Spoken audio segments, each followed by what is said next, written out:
अब वहाँ की कुछ वीडियो सामने आए, उसमें जो है वो देखा जा सकता है कि बच्चों के खिलौने जो हैं वो बेड पे पड़े हुए हैं, और ये जो दरिंदा सिफ्त औरत थी, ये जो डायन माँ थी, इसने अपने बड़े बेटे जिसकी उम्र 7 साल थी उसको ये उठाती है और बाथरूम में ले जाके उसकी गर्दन के ऊपर तेज़धार आले से वार कर देती है, और उसके वार से ज़ख्मी होने के बाद वो बच्चा जो है वो चिल्लाना शुरू कर देता है, वहाँ पे जो है वो दर्द से तड़पना शुरू कर देता है, और ये फिर जो है उसकी गर्दन बिल्कुल काट देती है और उस बच्चे को मौत के घाट उतार देती है। उसके बाद इसको बिल्कुल रहम नहीं आता, ये अपनी 4-4.5 साल की बच्ची जिसका नाम समिया था उसको उठाती है और उसको भी बिल्कुल उसी अंदाज में जाके उसकी गर्दन काट के उसको मौत के घाट उतारती है। और उसके बाद मतलब कि दोनों बच्चों को कत्ल करने के बाद अपने साबिक शौहर को फ़ोन करती है और उसको बताती है कि मैंने अपने दोनों बच्चों को गर्दन काट के मौत के घाट उतार दिया है। इसके शौहर जो एक बड़ी जो प्राइवेट कंपनी है वहाँ पे एक बड़े ओहदे पे हैं, वो अपने भाई को इस चीज़ की इत्तला देते हैं और उनके भाई जो हैं 15 पे कॉल करते हैं, और उनकी कॉल के बाद जब पुलिस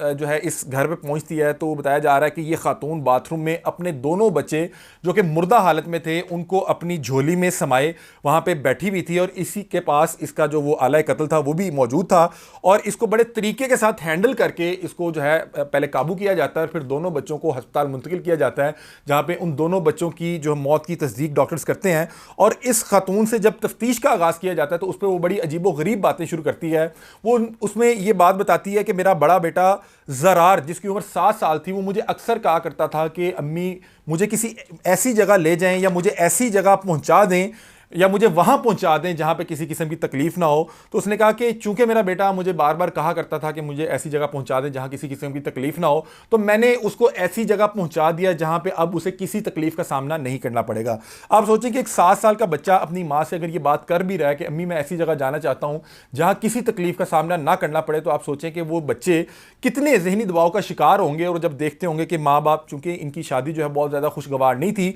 और वो एक तो खुशगवार भी नहीं थी, और फिर जो है उसका इख्तिताम तलाक की सूरत में हुआ, और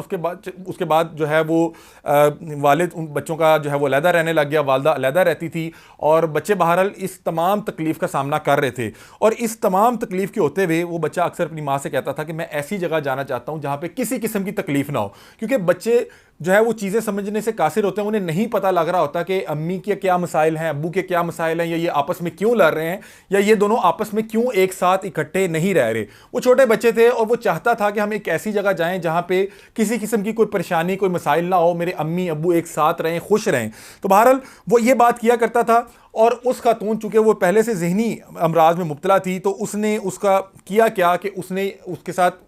उसको बेदर्दी के साथ कत्ल कर दिया, और उसके बाद अपने बयान में ये कह रही है कि मैंने उसको ऐसी जगह पहुंचा दिया जहां किसी किस्म की कोई तकलीफ ना हो। तो जब उस खातून से पूछा गया कि चलो वो बेटा तो तुम्हारा ये बात कहा करता था और तुमने उसके साथ ये हरकत कर दी, बेटी को क्यों कत्ल किया? तो उसने कहा चूंकि मेरा बेटा ऐसी जगह पहुंच चुका था जहां पे अब उसको किसी तकलीफ का सामना नहीं करना पड़ेगा, तो मैंने साथ अपनी बेटी को भी वहां भिजवा दिया जहां पे अब उसको मजीद किसी तकलीफ का सामना नहीं करना पड़ेगा।